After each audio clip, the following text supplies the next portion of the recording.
I think what I've gathered from Juan thus far, again, just in the beginning phases of it, is he's someone who has the discipline that's required to really make quick and significant changes and follow the structure. So I think that he's really going to do well with the organization of the practice.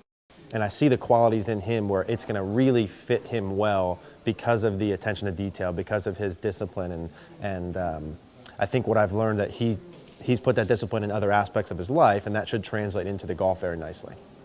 So where Juan is now in his development, like I said, he's a junior in high school. He is in a probably like an upper 70 to low 80 score range.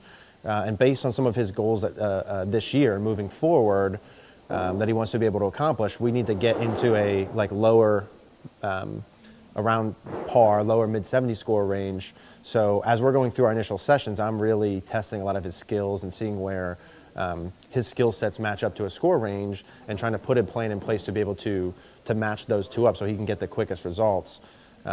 Certainly he has the potential and the discipline to be able to do that.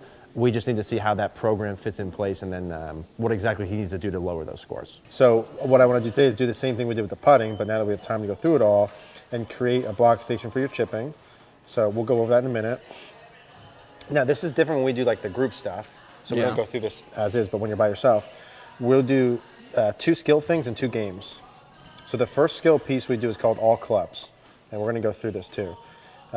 Basically you pick a short, a medium, and a long hole, and you hit one ball for each club to each hole. For instance, let's say that was your short hole right there. You'd chip a ball with 54, pitching wedge, 9, 8, 7, 6, 5, and a hybrid. One ball with each club to the same hole. And at this point in the beginning, we're not like tracking how far the ball goes or up and down. It's just learning how to chip with different clubs. And then you do the same thing to a medium hole, same thing to a long hole. That's all that is. All Simple. right. Trajectory is low, medium, and high. To a short, medium, and long target. So you pick a short hole, like let's say this one's your short hole. Now this is only with one club, so you go like 54, and you'd go low shot, medium shot, high shot. To the same hole, 3 in a row. And then you pick a medium hole and you go low, medium, high, low, medium, high. And then we have 2 games. You do up and downs. Same thing, with same theme, short, medium, long. In the beginning, you'll go 3 balls to the short hole, 3 to medium, 3 to long. So this is now you chip and then putt. And then how many out of 9 do you get up and down? We're going to run through this hole. And then we do 9 holes chipping with randomize it with 21. So, Juan, you can put that back in there. Let me see this. When you're chipping, do you typically chip with one club or do you like use different clubs for different shots? I use different clubs. Okay. Yeah. So let's see how we're doing with this. Good. The one thing I want you to add when you do this, like goals in the beginning, what you're going to do, and at the end I want objectives. All right. So like objectives are basically just goals within the day. So you might put like make every 3-foot putt. All right. Make 9 out of 12 with a speed ladder. Or 2 putt everyone, you know what I'm saying? Yeah. Something, just a couple things like that you have objectives in the day, but this looks really good. Good, nicely done. Now, do you have, what other clubs are you missing here? I don't have my 60 degree with me and I don't have my driver with me. Okay.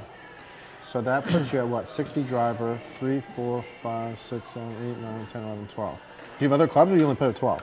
12. Any reason behind that? No, not really. That's just what I have. So you go 60, 54 pitch. Oh, and I'm also like looking for a 3-wood. I don't have one yet. Like I'm trying to like find something that works for me. 3-wood, okay. And then we have. So 13. Yeah, this is a 19. So when we do full swing at some point, we'll just have to go over. We'll go over your distances and see how far these are. Because if you're allowed to have 14, you might as well. Yeah, have 14. Yeah. Take advantage of it. Like we could throw a gap. Like how far do you hit this full swing? Just ballpark. Like 60 or 70. And then how far do you hit this? Like probably 130. So there's a big gap there. Yeah. Right. So that means then you got to be really good with your pitching wedge. Yeah. Or we put like a 50 degree in.